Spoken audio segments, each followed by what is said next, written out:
quand j'ai quitté l'Algérie, après la fin de mon service, j'avais déjà fait évacuer toutes mes notes par un ami hors de tout soupçon qui me les a ramenées en France et que j'ai récupéré en arrivant. Et ça a été le matériau de mon livre. Donc ce livre était à moitié écrit, je veux dire, sous forme de notes. Moi, quand je suis revenu le 29 octobre 60. Il fait un temps comme en ce moment.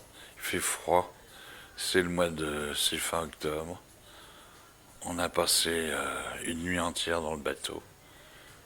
2000 hommes de troupe à fond de cale, avec des nappes de dégueulis et tout. On n'y croit pas qu'on va revenir en France. On arrive à Marseille, on prend le train à Gare de Lyon. Je vais prendre l'autobus, le 63, qui est ma ligne qui longe la Seine. Il arrive chez moi, boulevard Saint-Germain. Mon père ouvre la porte, toujours en veste de pyjama, les couilles à l'air. Il me regarde. Pas de galon, pas de décoration. C'est sa première phrase. Et sa dernière. 3 jours après, je rentre à l'atelier, 8 heures par jour. Parce que j'ai fait un apprentissage sur plusieurs années de typographie, de linotypie et de conducteur de machine, d'imprimerie. Le soir, en sortant du boulot, j'écrivais pendant 1 heure ou 2 parce que j'avais pris beaucoup de notes là-bas. Et puis après, j'allais boire, quoi, pour oublier parce que j'arrivais pas à dormir.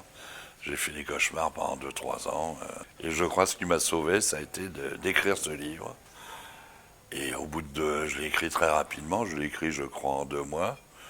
Le temps de le taper à la machine, de l'envoyer, il est sorti au mois d'avril suivant. Aux éditions de Minuit, qui étaient quand même les seuls qui avaient le courage, avec Maspero, de publier ce genre de choses.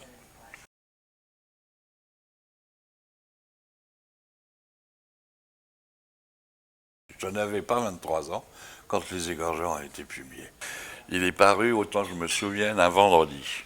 C'était un vendredi de Pâques 61. Il a été saisi le mardi. J'ai appris pourquoi le mardi, parce que le lundi était férié. C'était le lundi de Pâques. Le seul motif, c'était l'article 16, qui permettait au gouvernement de Gérald de Gaulle d'interdire un spectacle, d'interdire un livre, d'interdire un film, au nom de l'article 16. Et il a donc été saisi manu militari par les flics. Heureusement, Jérôme Lindon me l'a avoué des années après.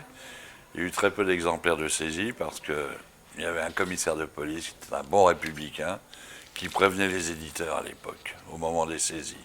Donc on avait le temps de planquer le maximum de tirages, laisser quelques exemplaires en vitrine, et le reste partait c'était vendu sous le manteau vraiment comme un livre porno, quoi.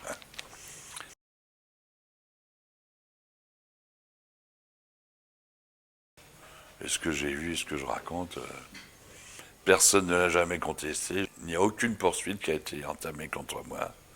Et je sais par contre, parce que je suis retourné en Algérie après, qu'il y a eu des enquêtes qui ont été faites sur ce que je racontais. Disons que l'officier qui commandait la compagnie, c'est un capitaine, une espèce de légende, de baraka incroyable. Je crois qu'il a mis des années à avoir son 4e galon parce qu'il avait commis tellement de saloperies que je suis retourné en Algérie en 62 et je sais qu'il y a eu une commission d'enquête après mon livre. Et son 4e galon de commandant, il a dû l'attendre un certain temps et j'en suis très content. Et De Gaulle, finalement, a fait ce que Mendès France aurait pu faire en 54 ou 55. Ça a été une belle manipulation de sa part, c'est vrai que c'était un grand politique. Je l'ai haï à une époque, croyant que c'était lui qui m'a envoyé en Algérie, mais finalement, c'est pas lui qui m'a envoyé en Algérie.